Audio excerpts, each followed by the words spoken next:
They're charging households cold, hard cash to receive letters. And folks, I don't even know how they thought up this method, but I never imagined that I would see the day that people would literally have to pay to receive their mail. And I'm not talking about a few bucks here. Try $75. It's insanity out there, but it's happening to this neighborhood. The 2 and 3 bedroom units are income restricted and are considered affordable housing. Their HOA board hired a nationwide company called RoCal to manage the property. And voila, RoCal was born. But recently, residents noticed curious charges on their monthly statements from RoCal. The management company sent Jacinta Lobato this notice of a possible fine for a weed growing in her yard that needed to be removed. And they charged her $35 to send her that warning by certified mail. Absolutely ridiculous. Nobody should have to pay $35 to receive a letter. When she fell behind on her payments, RoCal sent her another certified letter, letting her know she was delinquent. And they charged her $75 for that certified letter. I asked them to remove it, and they just told me no. Last year, the state legislature passed this new HOA accountability law to protect homeowners. It required HOAs and management companies to notify residents of potential fines and delinquencies by certified mail. Bill sponsor Representative Naqueta Rick says the assumption was that costs for sending those certified letters would come out of monthly HOA fees, not from new charges against the residents like what RoCal has been doing. So the assumption is that it should be covered in the dues that they already pay. I think that the HOA management company is taking advantage of this situation. This should not be happening. Can you believe that? I think it costs less than $10 to send a certified letter, so charging 75 big ones for it? Unbelievable. And also, why was the bill so vague to begin with? Do they trust these corporations that much to think that they're not going to try and make a buck off of everything? They should be aware that costs will be sent to homeowners. I mean, that's just the basics of business, right? Costs are always transferred over to customers. But here's my question. Should more be done to help protect customers, not just in this scenario, but other countless scenarios where ultimately they're being charged for just the weirdest things? Comment a quick yes or no down below. And while you guys are doing that, make sure you share this video and smash the like button, and don't forget to subscribe to the channel. Turn on all notifications so that you don't miss out on any of these important updates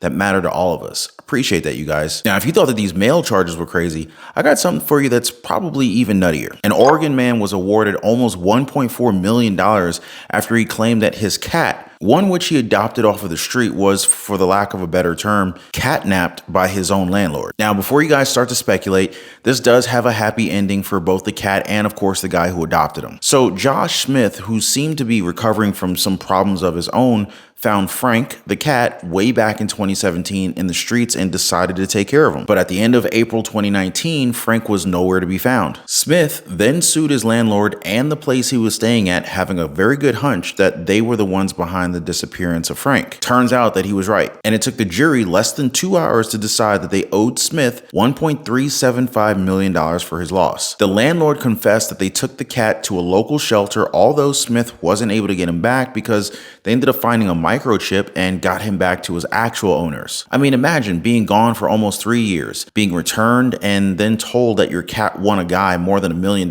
in court. That's just crazy, huh? And since we're on the topic of money here, let's talk about banks and deposits. How long can you wait for your paycheck? Can you wait a day before using it? How about a week? I'm talking about having your payment deposited on Friday, but you having to wait more than 7 days to withdraw that money. How would that fare for a lot of Americans? Because some customers are still reporting, hey, we haven't gotten our pay yet. And how are we supposed to pay for our food, our bills, our utilities a week ago? But the answer from the banks remains the same, that the money is secured and that this is just a human error. Okay, sure. Payday for most people, but banks are warning customers all across the country your deposits could be delayed. Devon Raming following the story tonight. What's causing this problem, Devon? Well, Lynn, the good news in all of this is that today's delay was not due to any sort of cyber attack or hack, but the Federal Reserve says human error is to blame. Tonight, customers of some of the nation's largest banks, including Bank of America, Chase, and Wells Fargo, are wondering when they'll see their paychecks. Many woke up to notifications like this one, alerting customers of a glitch and temporary delay to direct deposits. The Federal Reserve issuing this alert to banks across the country, stating the delays were due to a processing issue at the Automated Clearinghouse, what many know as ACH. It's the processing system, which allows banks to send electronic payments like direct deposits and payments for online bills. Notices to customers at impacted banks stress that deposits remain safe and the money will show up eventually. Now, the feds say that systems are back up and running normally tonight, but it's unclear when delayed money will be hitting accounts. We did speak with one man earlier this evening who didn't want to go on camera, but was anxious, as many people are wondering how they're expecting to pay their bills. I really don't think that people care what caused the issue more than they care about the solution. You know what I'm saying? I swear, folks, when problems like these occur, they just try to explain what happened and do their best to avoid explaining how they're going to solve it. I don't know. Have you guys noticed the same thing? So speaking of things that need solving, let's fly on down to New York, more specifically Lower Manhattan, where foot traffic, that's basically talk for people who go around the area, it's down. So that number is 33% from what it was before the health crisis. Compared to the entire country, this is one of the worst. You want to know how they plan on solving this thing? They want to create more housing in the area and create a 24/7 neighborhood, kind of like a 15-minute city, because commercial real estate in the area just crashed when office tenants gave up on their leases and they took with them all of their employees and they shifted to more remote work. Now with that, let me ask you guys, are you going to go out of your way to go and live in New York today? I mean, come on, right? And if you do decide to move, it's best to, be aware of who you're going to be living amongst, right? State police say the mushrooms found inside the home were worth more than $8 million. Neighbors say they never thought such a large operation was taking place inside, but they always wondered why all the windows were covered up. It just didn't seem right. On Thursday around 9 a.m., the State Narcotics Task Force received a tip. There was something illegal going on inside this home on Lyon Road in Burlington. When detectives arrived, they spoke to 21-year-old Weston Soul. They also noticed ventilation equipment throughout the home, typically used in secretive laboratories. Neighbors say they've always been suspicious of the home. The odd thing was they were running air conditioners, when it was a cold day, which didn't seem right. Soul brought detectives to this detached garage where they found a large mushroom growing operation.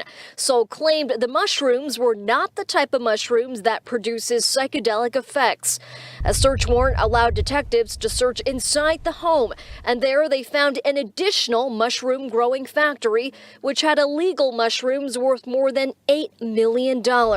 So yeah, that's quite a trip, huh? The reactions to this thing ranges from people blaming the kid to blaming the neighbors. So I'm just gonna go ahead and leave the judgment with you guys. What are your thoughts on this and everything that we talked about today? I'm looking forward to reading you guys' response. And as always, before I go, I just want to thank you guys so much for hanging out with me today. Please keep safe. Thanks for liking the videos. Thank you for subscribing, and I'll see you guys on the next one.